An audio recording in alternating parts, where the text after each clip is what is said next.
Hello, everyone. Today we have a special guest, Nipun Vangala. He's a grade 12, so what is that, senior? And he's just such a talented person. He works in a lot of stuff in academic journals. He has his own inventions already, and he's pursuing just trying to be able to make the world better.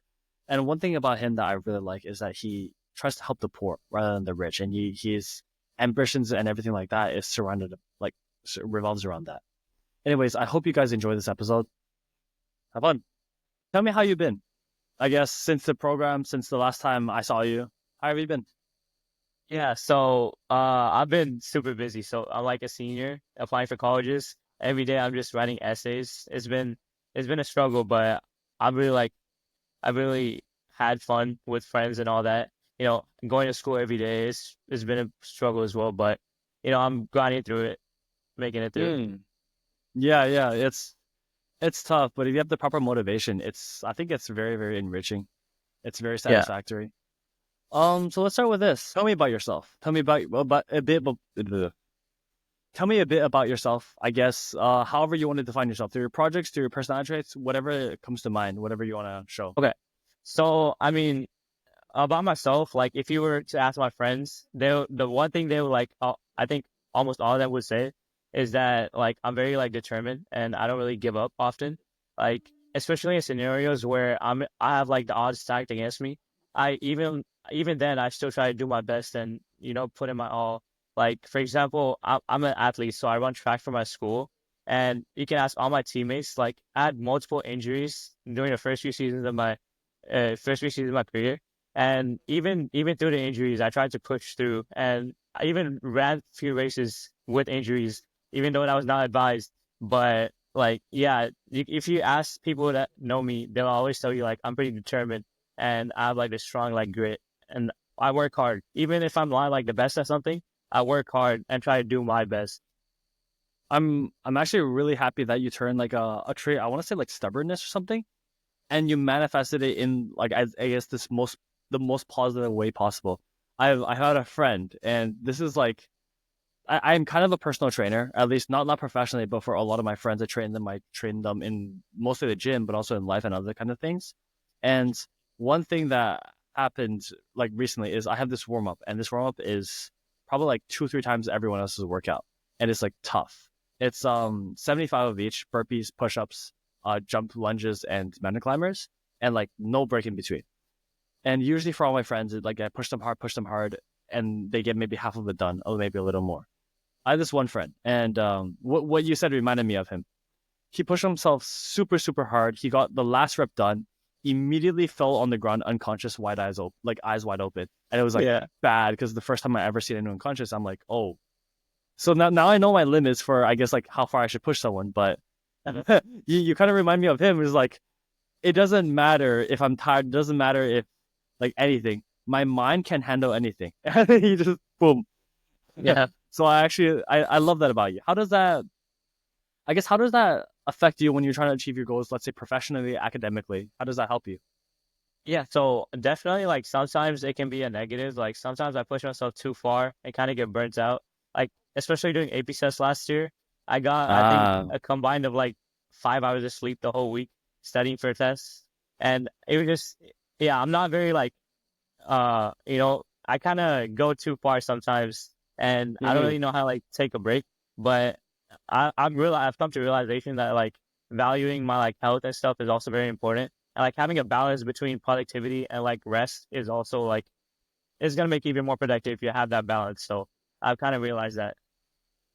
That's the thing about sleep is that I've noticed for sleep, the it's so important. I mean, if you miss sleep, let's say you said 5 hours every day, it's like if you miss that kind of sleep, you'll never get it back. And then for the rest of the day, you'll kind of work a little not as optimally, not as good.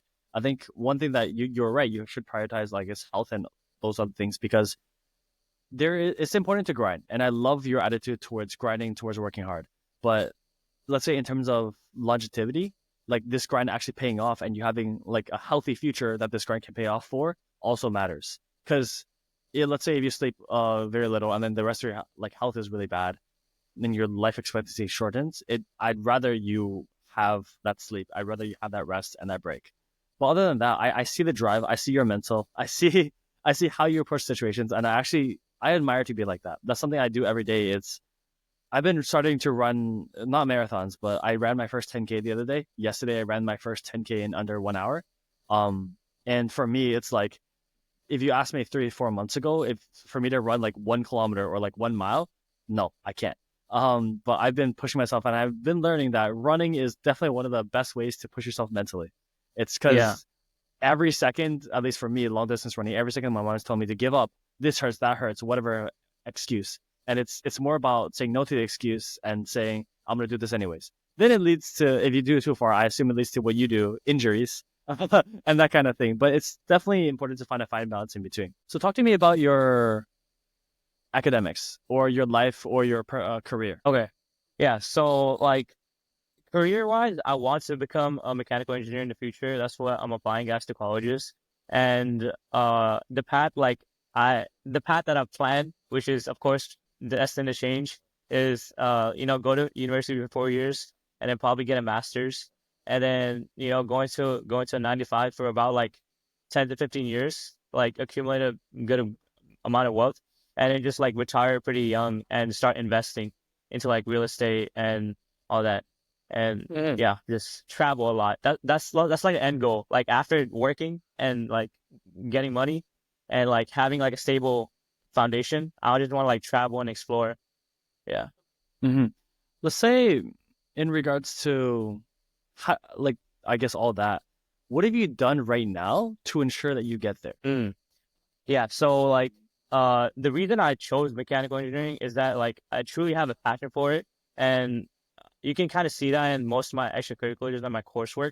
Like almost every single one of my activities kind of relates back to like my passion to give like some kind of impactful thing back to the community. And you can see that through like my work with volunteering at a local animal shelter. Like we work with them and also our school. So we have like tutoring sessions at our school teaching students how to use mechanical engineering and mechanical design to like create unique prosthetics for animals that have injuries or are disabled. And Mm. we send these prosthetics to the animal shelter, which are severely like understaffed. They don't have that many like resources, and we try to help them out as much as we can. Yeah, so we're like kind of like empowering the youth with the education while also like giving back to the community. That's interesting. That's a very unique thing that you do. You make animal prosthetics to help injured animals, and that is engineering. Wow. Okay. Damn, that's unique. That's good. I can imagine this helps your future a lot, especially since like on top of you doing it, you're also taking a leadership role. You're trying to teach other people, other kids and other youth how to do it as well, increasing their skill set, increasing their passion, and showing them what you're passionate about and trying to give them that passion. Wow. Okay. Um, so you have what impact do you want to leave this earth with? What impact do you want to make on this world?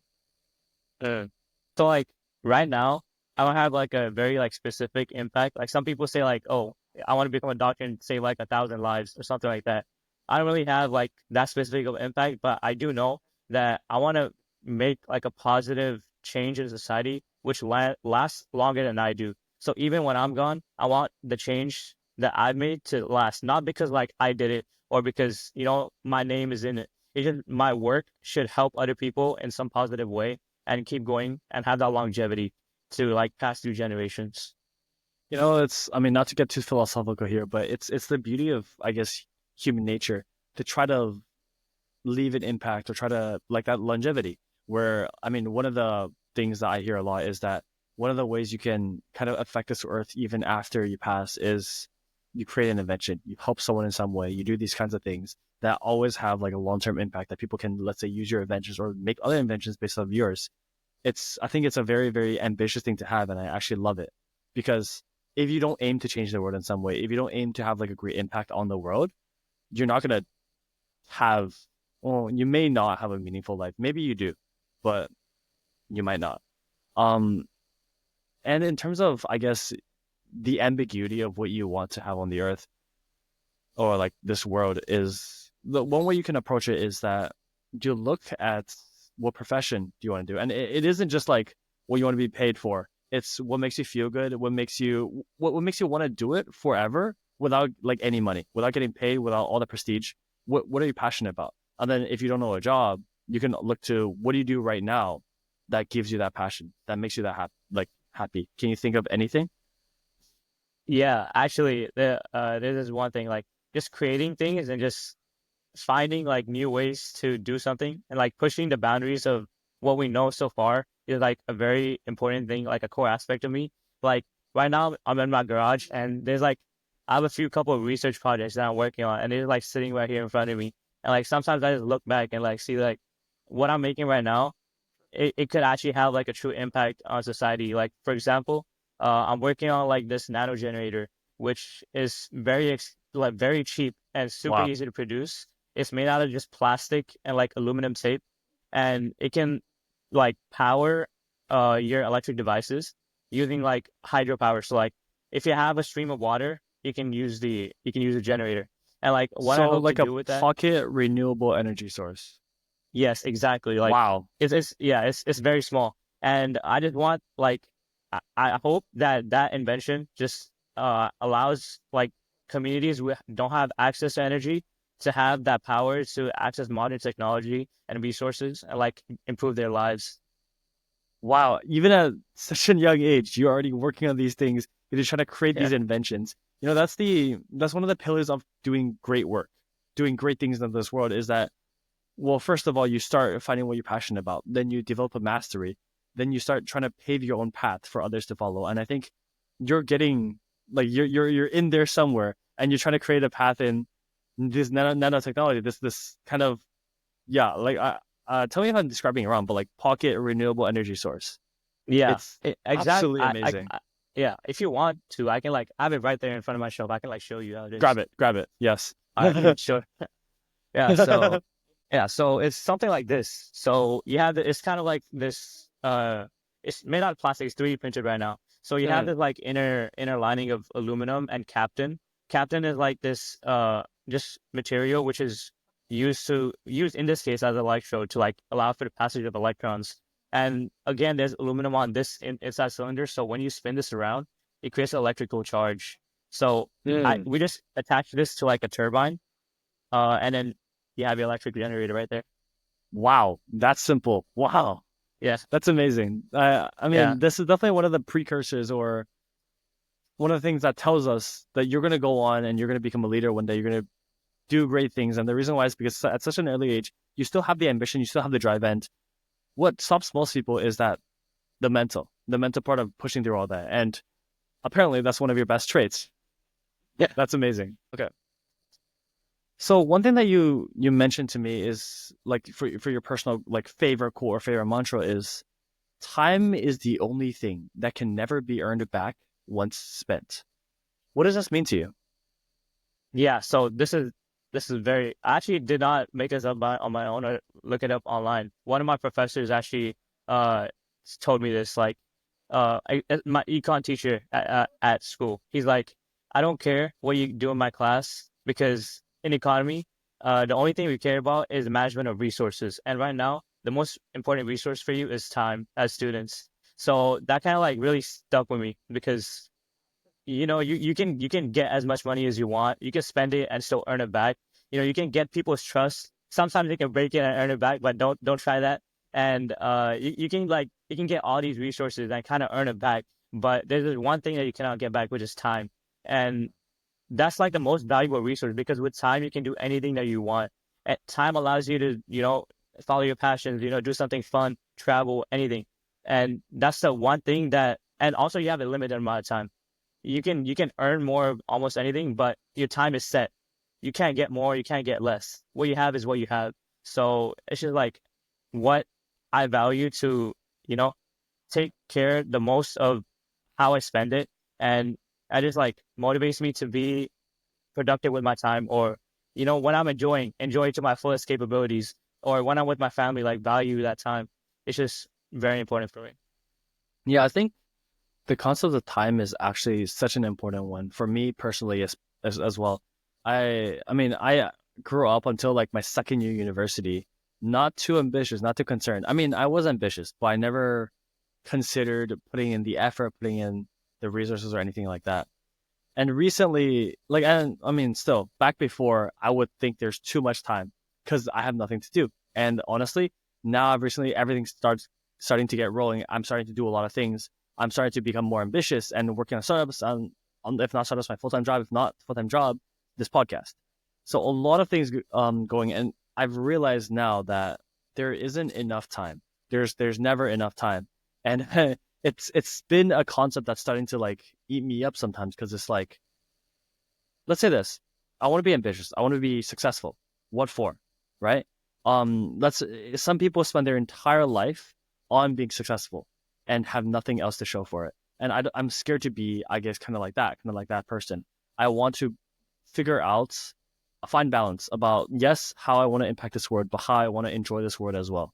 It's so important, and time is the factor that everything is surrounds, kind of. Yeah. So one thing I was wondering is, what does failure mean to you?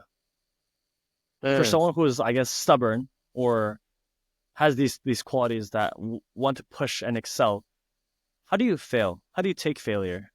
Is Does it have any hindrance, or do you fall like hard? Tell me about it.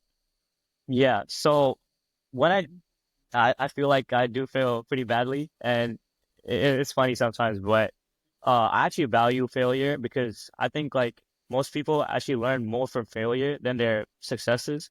And like from failure, you can learn what you did wrong and how to improve. But when you're successful, you're successful and you're great. But when you fail, you also get that motivation to like, oh, I got to get back at this and I have to do better next time. So I think like failure is not like uh a wall, but instead like a stepping stone towards your next failure or your success. Yeah. Yeah, for me, especially, like, failure has been a constant factor in my life. And recently, when I start trying my best to fail, to go do as much as I can, not be afraid to fail, and in fact try my best to fail, I've grown further than I've ever grown before.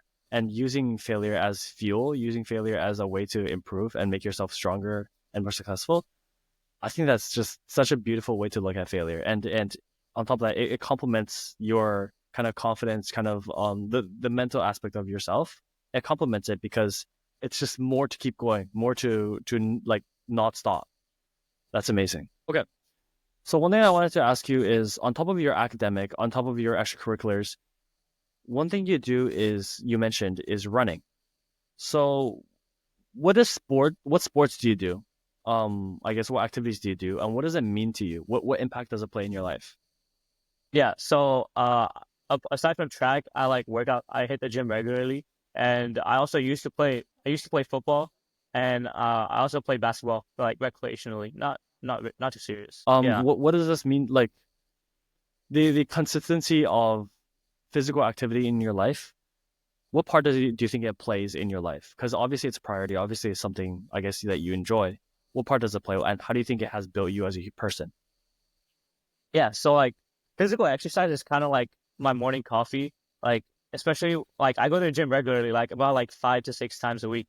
And if I miss a day, I just feel like very tired for the rest of the day and unproductive. Like I think I need physical exercise to be at my best shape, and not just physically but also mentally. I think it's like doing it so much now that it's kind of become like a necessary part of me that I just have to do now. Like kind of like, eating your breakfast or having lunch. It's kind of just become like a daily routine that's part of my life. And I don't really see it as like something extra that I'm doing, but like, something that I do regularly every day. I have the exact same thing where every morning it's like clockwork. I wake up, I eat breakfast, I have to hit the gym.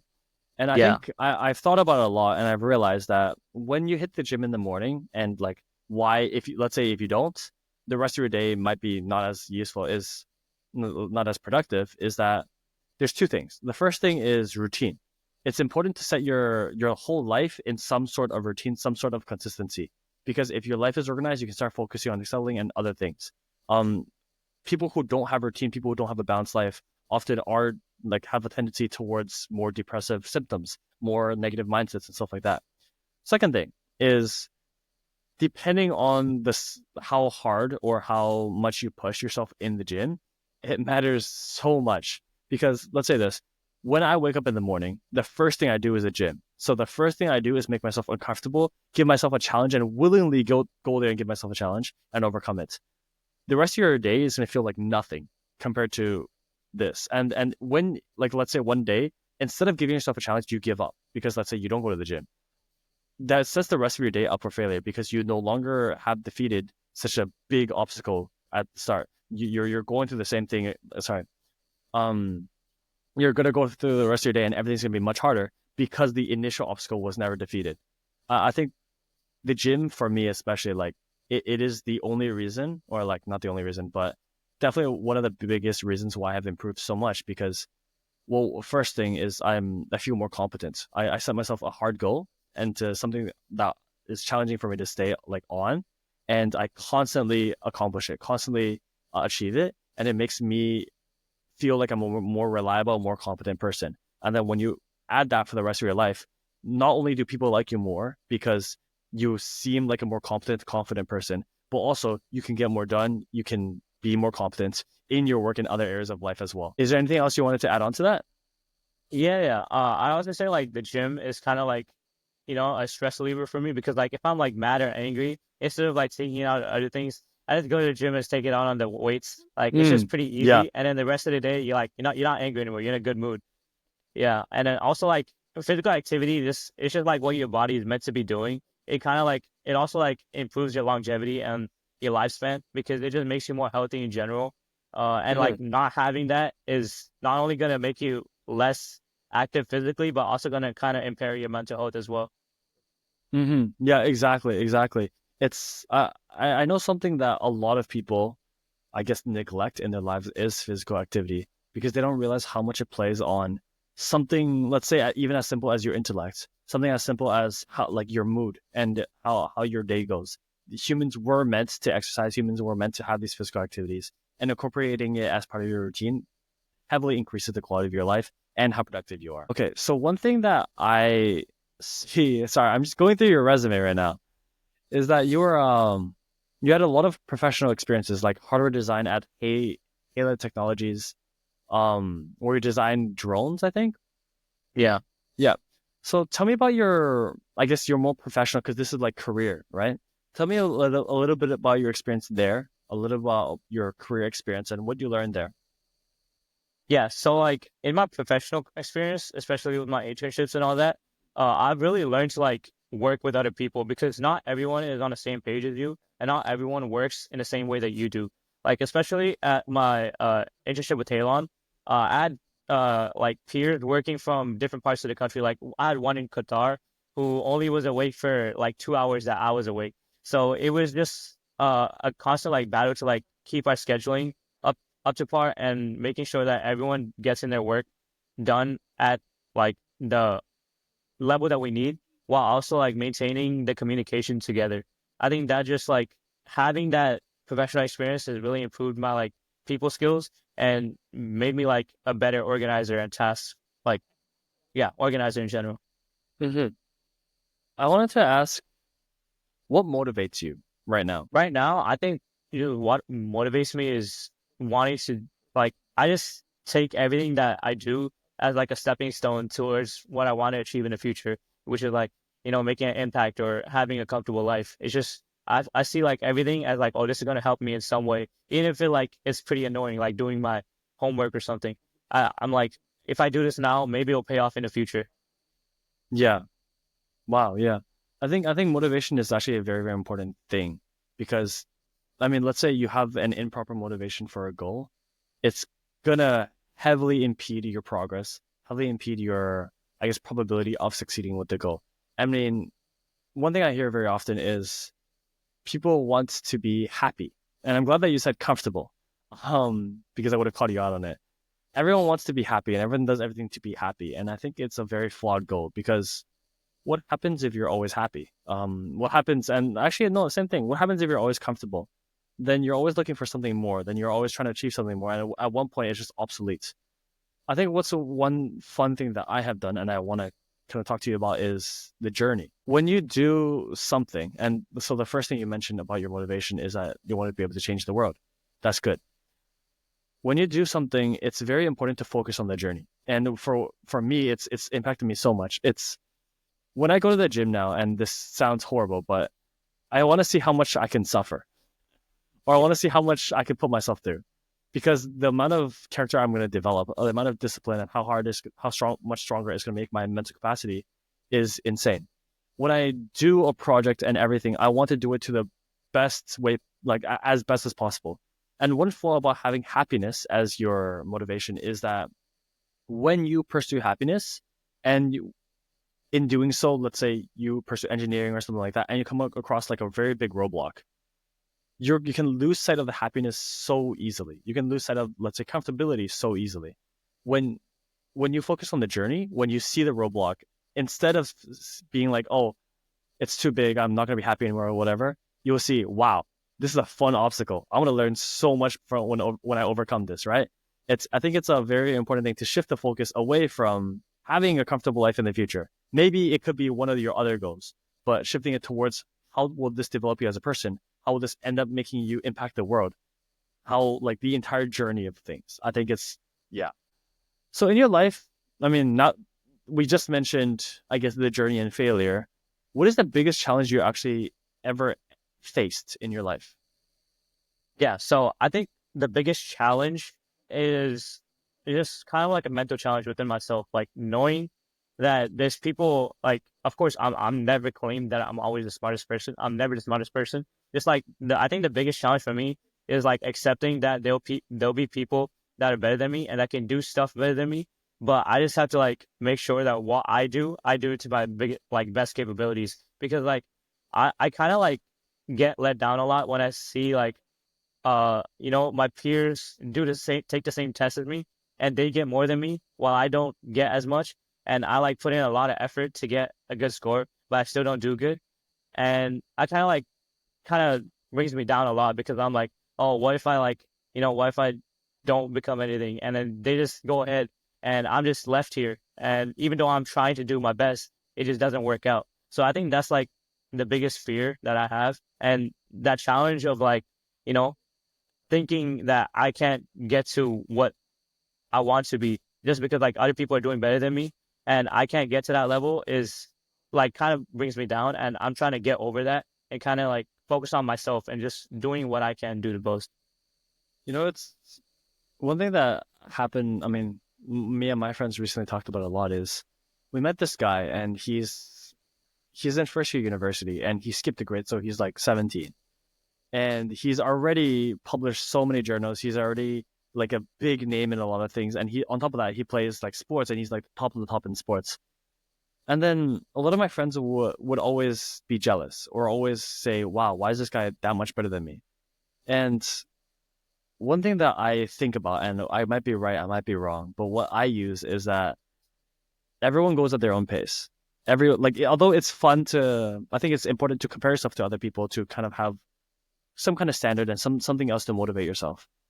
It is important to focus on yourself. And the reason why is because what you're doing right now, it could be like not everyone's progression is linear. Just because they go higher in a certain way, it doesn't mean they're going to be that much better than you, because you have your other things, right? So what you're learning right now, and I have friends who are 26, or no, I have, even on my Dragon Boat team, I used to do a sport called Dragon Boat. There were people in university in like undergraduate degree, and they were 35 or 36, and they were happy.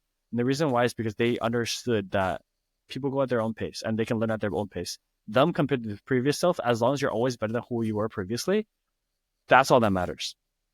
Another thing that you mentioned is you were surrounded by people, or some people who are more like did tests but got better marks and stuff like that. I think that's so important, and it's something that trying to do as well, is surround yourself with people who are better than you, because that's how you know that you're going in the right direction. If you always find people who are smarter than you, who are better than you in certain ways, and you learn, and then, like, I mean, if you surround yourself with them, you inevitably learn. So if you learn while doing all these things, you will progress so much faster. So yeah, I think that was the two things I want to say. Yeah. Do you have anything you want to add on? Yeah, no, I get what you're trying to say. Like, it's not kind of like I'm feeling jealous about them doing better. Like, I'm very happy that they're doing good. Yeah. It's just like I'm worried that I can't keep up and I'll just be left behind in the dust and they Yeah. become. what they achieve their dreams, and I'm just left there. What is that? Fear of being overshadowed? Maybe. I don't know. Fear of being left behind. Yeah, let's say that. Mm. What makes you stand out? Okay. So what makes me stand out is that I really like I enjoy working with others. Like I think I do better working inside of a group, especially because like I allow myself to become open and I like use everyone's strengths together and try to like combine everyone's strengths into like a one to achieve our goal, whatever goal it is. And I think like I really work well as like a group, not a leader because I don't like to be like confined to like leader. I would say like someone just who brings people together and kind of like helps everyone focus on one goal. And I think that's my biggest strength in working at a team in like in a group setting. So you would say yourself is, rather than being described as a leader, you would say you are, what would you say? I mean, let's start with this. Why do you not want to be constrained to the word leader or the category of leader? Yeah, because I think like being confined to a leader kind of like automatically puts you above the other people, which I do not think no, in no way am. I think like everyone has their own unique strengths and everyone is like at the same level. But I would say like a word to describe me is like uh instead of a leader, it would be maybe like guider or uh someone who bring I don't know the word for someone who brings people together, but yeah. I'm cool with that. Unify? What? No. Coordinator, facilitator? I give up. Okay. Yeah. No, I like that. I like that because I like that you have that humbleness and humility that you would never put yourself as someone who's over people, like up or above people. I wouldn't say leader means that you are automatically above others, but I would actually say a leader is someone who brings people together and, or I guess is like in charge of managing a team. And in a sense, they bring the entire team up. I say you have leadership characteristics. So one thing I notice about ambitious people is that they're very obsessed with rich get richer, or they're very like obsessed with being rich. But one thing I noticed about you, although you're ambitious, although you're all these things, I mean, well, the first thing is your invention. It's to help the poor individuals in society. Why? Because the main thing is, I think like the rich are already like, well off by themselves and they already have like a good foundation for them to, bounce off. But the main thing that the poor like is that foundation to actually become better and, have the resources to become like more educated and find a successful job. And I think like trying to give them that foundation will not only like improve society as a whole, but also like bring in more innovators, more scientists, more people into the market for improving society as a whole and like pushing humanity forwards. And I just also isn't more satisfying helping someone that doesn't have nothing to getting something than like helping someone that already has everything to get a little bit more because you'd rather plant a new tree than just like give water to an already like full grown tree. Planting a new tree is more satisfying than just watering another tree. Yeah, this can be like this is a really really good mentality because recently I've been reading up on Friedrich Nietzsche, and one of his philosophies is basically the Aristotelian, well, I don't know how to say it, aristocratic society, where you leave the weak behind and you kind of help the strong become stronger. Because why would you, I guess, hinder your society by focusing on the weak? You should always focus on the strong being stronger. And one thing I actually, because it's something I disagree with, one thing I like about what you say is there is so much good that can come out of helping people who are perceived as weak. One of the, I mean, the one obvious thing is universal education or universal healthcare. It's like if you increase the average IQ or the education of your population, so many more geniuses, so many more people will come up with potential and help the society in unforeseeable ways. The whole purpose of rich get richer is that the people who have been proven to, let's say, contribute to society, you have to give them more so they can contribute to society more. But I think that's a very flawed method because that is assuming everyone has the capability of proving themselves, which right now, something that you're addressing is something as simple as charging a phone. A lot of people don't have, and henceforth, they cannot contribute to society and cannot prove themselves to society, and they never get the opportunity. And I love that's something that you're addressing. Okay. So a random fun question to torture you with. What do you think is the meaning of life? That's a pretty debated question. So, well, I mean, I'll give you my opinion. I think the meaning of life is just enjoying what you do to your fullest capabilities and just like having every moment that you actually like want to be at. Like instead of, you know, saying like, oh, I'd rather not be doing this right now. Do something that you actually want to do. Have that fulfillment. Because I think like you only have one life and doing that, I mean, like using your one lifetime on something that you don't want to be doing, it's just a waste. You should be doing something that you want to do and like truly following what your passions are, which I think is the meaning of life. Just it doesn't even have to be like something like crazy motivational or if you want to be just like chilling on the beach every day of your life, go ahead and do that. No one is stopping you. You have the free will. So I think just like pursuing what you want the most is the most important part of life. I think that's definitely one trap that a lot of people fall into, where they are stuck in, like, let's say, a job that they hate. And one thing I'd like to ask people is, what would you like to do for free for the rest of your life? And a lot of people, I think I did ask that in this interview, but I think it has the broader implication of do something that you love and don't do something that you don't. I mean, one thing that people get trapped in is, let's say, societal expectations. People who stay in jobs that they hate do it because they need to earn money, do it because they feel like they have no choice. But simply put, there is always the choice. There is always the option. It's just, what are you willing to risk? Yeah. Okay. Another fun one would be, if you were to have a son, would you want him to become exactly like you? Say I would say no because I know I'm not like the most perfect person in the world. I would say he should do what he should take the best qualities that he thinks are from me and apply that to himself, but he should also have his own qualities. Like I do not want him to be a clone of myself. I want him to have his own unique personality, more unique characteristics, and become his own person. Of course, he should have some core values that I hold, which I think like, just being nice to people and having like a respect in society. I think he should have that, but he should also have his own unique characteristics as well. Okay, let me rephrase that then. If he were to grow up of his own free volition and he became how you are right now, would you be proud of him? Yeah, of course. I mean, of course, I know that I'm not at like what I want to be at yet, and I'm not like I'm no way in claiming that I'm successful yet. But if he does grow up to become like what I aim to be in the future, I'll be like more than happy because because what I think I'm doing, I believe is like a good thing, and if he does the same thing, I'll be happy with that. Mm. Yeah, sure. So at our Talented program, you were part of the Beam 2024 cohort.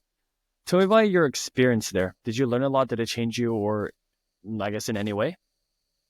Yes, I felt like the whole program did changed me a lot, especially because my exposure to people from various different walks of life and various different talents. I learned like how to work with people in a better way.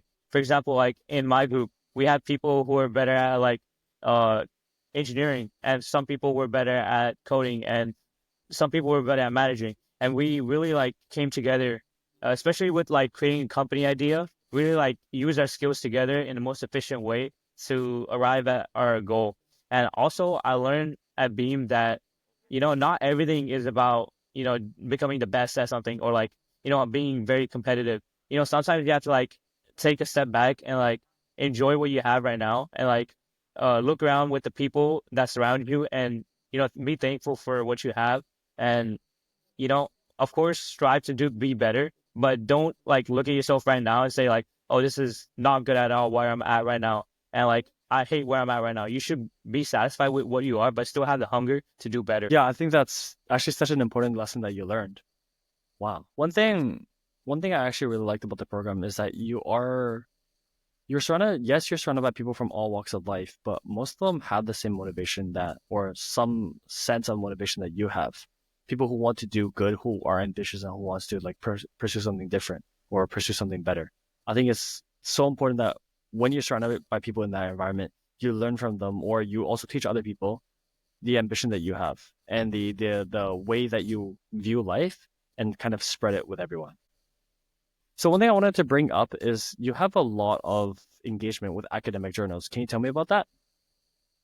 Yeah, so the main reason for that is because I'm very like interested with the idea of research and like pushing the limits of what we know right now and finding new things to do something or like cure something.